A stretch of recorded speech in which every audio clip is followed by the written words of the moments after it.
bodies of Joseph Otero, his wife Julie, their daughter Josephine, and their son Joseph II were discovered in their East Wichita home. The victims had been bound, gagged, and strangled with a cord. Well, you have a quadruple homicide in a family neighborhood in Wichita, Kansas, in the middle of America. That just doesn't happen. People in Wichita didn't know who it was. We didn't know what kind of person would do that. We just wanted them behind bars. I don't understand how somebody that could be so protective of his own children could murder other children. He had just an incredible ability to compartmentalize. Rader called it cubing.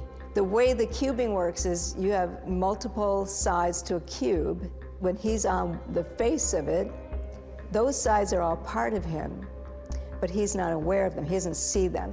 He only is able to look out from one face, but he can switch it very fluidly to the next side of the cube if he needs to, whatever the situation calls for. He could leave a crime scene, come home, clean up, go to bed, get up, and start another day. Even when he wasn't killing, he was still looking for the possibility. Killers like Dennis Rader, they're called power control killers. And they love the power, they love the control, and they want the attention.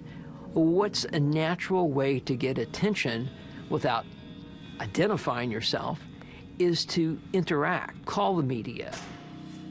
On October 22nd, 1974, Don Granger, who was a columnist for the Wichita Eagle, received a phone call from somebody who's claiming to be BTK. This guy tells him to look in the city library, tells him a very specific place, go to the engineering section, in fact, tells him the shelf and the book to look for. The police go, find the book, and there is a letter that describes the Otero murders in detail. The police did pick up somebody, 3 guys, for the Otero murders. This was in the newspaper, and Rader was upset. He didn't want someone else to get credit for his murders. He's somebody who really seeks attention, and so when he's not getting it, it upsets him because his identity in life is committing these crimes. He wanted to show that he knew who killed the Oteros. He had done it alone. He knew all the details. He proved that by writing the details out. He goes point for point where each one of the Oteros were found in the house, what they were wearing. They knew it had to be him because nobody had that level of detail. So it's kind of like, I'm your guy, but you're not going to figure out who I am. In the letter, he suggests the moniker BTK, which would stand for bind, torture, kill. It was his nom de plume, and that's what he wanted to be called, because that's what he did. He said, I like to bind them, I like to torture them, and I like to kill them. In July of 1975, Rader became a father for the first time. My brother's 3 years older than me. And suddenly, he's now a real family. He and his wife are overjoyed to have a child. He was working for ADT, the security company. He got to be in people's homes. To my dad, like the person that committed breaking and enterings and stalked people, I would imagine that sort of gave him that side of him like a thrill. But then he starts getting a little bit restless.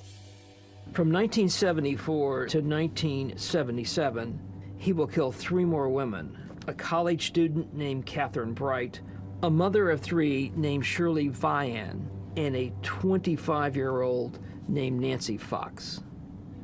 I was born in '78, and my dad murdered a young woman when my mom was 3 months pregnant with me. That kind of stuff happens to somebody else, but not to someone in your family. My name's Beverly Fox, and Nancy and I were sisters. Nancy Fox was a hard-working young lady, worked 2 jobs. She lived by herself in a duplex. What she wanted was to get married, to have kids, you know, to have a family. She loved kids. How did he find her? How did he pick her out? Why Nancy? Dennis Rader will describe that he saw and noticed Nancy Fox when she was getting mail one day. This was what he called his perfect crime. This case, Nancy's case, went exactly how he planned it. Nobody else was in the house. She wasn't expecting anybody else. He was not going to get interrupted. This one worked out the way his fantasies happened in his head. The next day, Rader did something unusual. He found a phone booth and he called in the murder of Nancy Fox. Thank you. Yes, you will find a homicide at 843 South Pershing, Nancy Fox. The caller said, reporting a homicide. Police went to that address and found Nancy Fox dead, bound and strangled on her bed. You will find a homicide at 843 South Pershing, Nancy Fox. So when you heard this, did it sound like your father? You can hear like that clip, the way my father could talk. That was another, like these things just start clicking. Oh my God, it really is my father.